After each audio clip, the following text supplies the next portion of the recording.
ఉత్తరప్రదేశ్లో మసీదు దగ్గర ఘర్షణ, కాల్పులు, ముగ్గురు చనిపోవటము ఇదంతా చూస్తుంటే మరో బాబ్రీ మసీదు తయారవుతుంది, తయారు చేస్తున్నారని చాలా స్పష్టంగా తెలుస్తుంది. సేమ్ అదే బాబరు, అదే అప్పుడు అక్కడ హరిహర మందిరాన్ని ఏదో ధ్వంసం చేశాడు, అక్కడ మసీదు నిర్మించారు, ఇది బాబర్ నామాలోను తర్వాత రాసుంది, ఇది అన్నమాట వాదన. దీనికి మళ్ళీ కోర్టుల యొక్క సహాయం.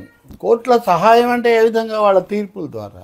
1947 ఆగస్టు 15కు ముందున్న పరిస్థితి నుంచి ఆలయాల్లో కానీ ప్రార్థనా స్థలాల్లో కానీ వాటిని భంగపరచకూడదు, అప్పుడున్నదాన్ని యథాతథంగా కొనసాగించాలి, ఒక రామ మందిరం తప్ప, రామ మందిరం బాబ్రీ మసీద్ తప్ప అని సుప్రీంకోర్టు తీర్పు ఇచ్చినప్పటికీ కూడా మళ్ళీ అన్నిటినీ కాశీలో మధురలో అన్నిటినీ తిరగదోడడం ప్రారంభించారు. అది మనకు తెలుసు. ఇక సుప్రీంకోర్టు కూడా కొంచెం వెనక్కి వెళ్ళి అలా తీర్పు ఇచ్చారంటే దాని అర్థం ఎక్కడైనా నిజంగా అవకాశాలు ఉంటే కూడా పరిశీలించకూడదని కాదు అని కొత్త భాష్యం చెప్పారు. ఆ విధంగా అప్పుడు ఏకగ్రీవంగా ఆమోదించినటువంటి ఒక పార్లమెంట్ చట్టానికి విలువ లేకుండా పోయింది. ఈ ప్రక్రియ ఉత్తరప్రదేశ్లో ఇప్పుడు ఈ మసీద్ దగ్గర కూడా అదే అమలు చేస్తూ ఉన్నారు. ఇక్కడ ఇంకో విషయం తెలుసుకోవాలి. ఈ మసీదు ఏ పట్టణంలో ఉంది? శంబాలా అనే పేరు వినగానే మీకు గుర్తొస్తుందా?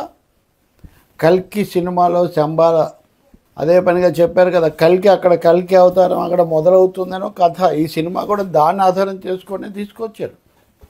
అంటే దేశంలో మాలాంటి వాళ్ళం, ముఖ్యంగా నేను చాలాసార్లు ఈ మతాలు, సినిమాలు, కథలు, నాయకుల ప్రసంగాలు వీటన్నిటి మధ్యలో ఉన్న సంబంధాన్ని, అంతఃసంబంధాన్ని లేదా అదృశ్య బంధాన్ని చెప్తూ ఉంటాను. ఇప్పుడు ఖచ్చితంగా శంబాలా దగ్గర ఇది ఎందుకు జరుగుతుంది? ఆధారం ఏదైనా ఉందా నిర్దిష్టంగా అంటే అసలు ఆధారం ఉందో లేదో వేరే విషయం. 1947 ఆగస్టు 15 తర్వాత కొత్త వివాదాలు పెట్టుకోకూడదని ఒకసారి, అంతకుముందు చట్టం పార్లమెంట్ కావాలని అందరూ ఏకగ్రీవంగా చేసినా కానీ వీటన్నిటిని తిరగదోడుతూ ఉన్నారు కదా.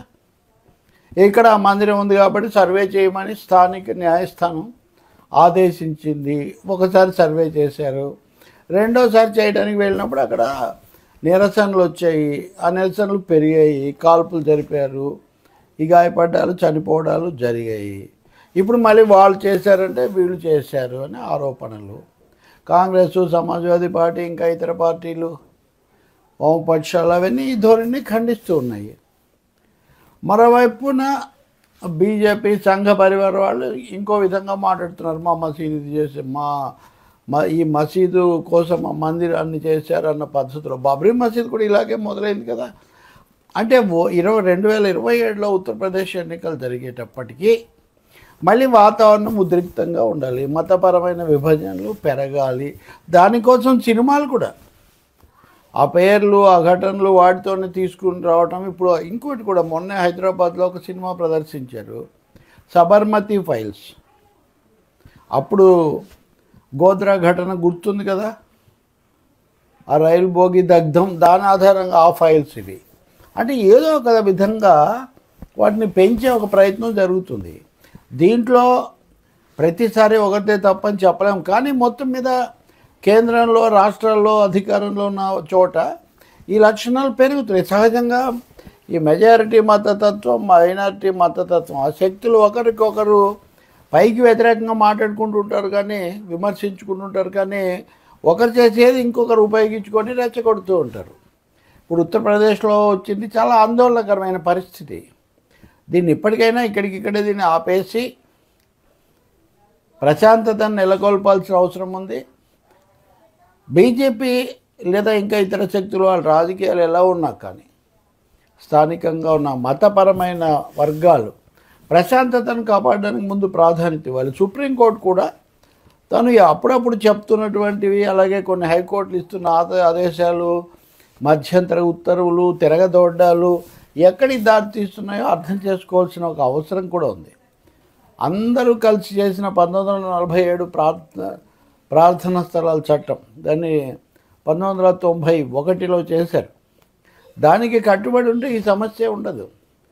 జరిగిందేదో జరిగింది, అనేక చోట్లనే కానీ జరిగాయి. ఇప్పుడు వాటన్నిటిని తవ్వుకుంటూ తిరగదోడుకుంటూ పోతే ఇప్పుడు శంబాలా అనే దగ్గర కల్కి అవతారం వస్తుందని విన్నాం కదా మనం. నాగశ్విన్ ఆ విషయాన్ని తన సినిమా ప్రమోషన్లో చాలా ఎక్కువగా చెప్తారు. సినిమాలో కూడా అవే ఉంటాయి. మొదటి చివరి నగరంగా కాశీ, ఇటువైపున తదుపరి మొదటి నగరంగా శంబాల. కాబట్టి ఒక పెద్ద సాంస్కృతిక రాజకీయ వ్యూహాలతో దేశం నడుస్తుంది. ఇది ఇంత పెద్ద దేశానికి, ఇంత విస్తృతమైన వైవిధ్యభరితమైన ఈ దేశానికి శ్రేయస్కరం కాదు. ఎందుకంటే ఒక మతము ఇంకో మతం అని కాదు, ప్రజల మధ్య విభజన పెట్టి విద్వేషాలు పెంచే శక్తులు సమాజంలో ఎప్పుడూ ఉంటాయి, ప్రపంచంలో కూడా ఉంటాయి. ఇప్పుడు మనం ఇజ్రాయిల్ గాజా మధ్యలో చూస్తున్నాం కదా, ఇరాన్ ఇజ్రాయిల్ మధ్యలో కూడా ఎప్పటి నుంచో ఉన్నాయి. మనం ఎలాగో ఇప్పటిదాకా వాటిని అధిగమించాం. అనేక సమస్యలు ఉన్నప్పటికీ కూడా లౌకిక తత్వాన్ని, ప్రజాస్వామ్యాన్ని కాపాడుకోవడానికి పెనుగులాడుతున్నాం. ఇలాంటి సమయంలో రేపే రాజ్యాంగ దినోత్సవం కూడా జరుగుతుండగా ఇటువంటి ఘటనలు చాలా ఆందోళనకరం, హెచ్చరిక లాంటివి.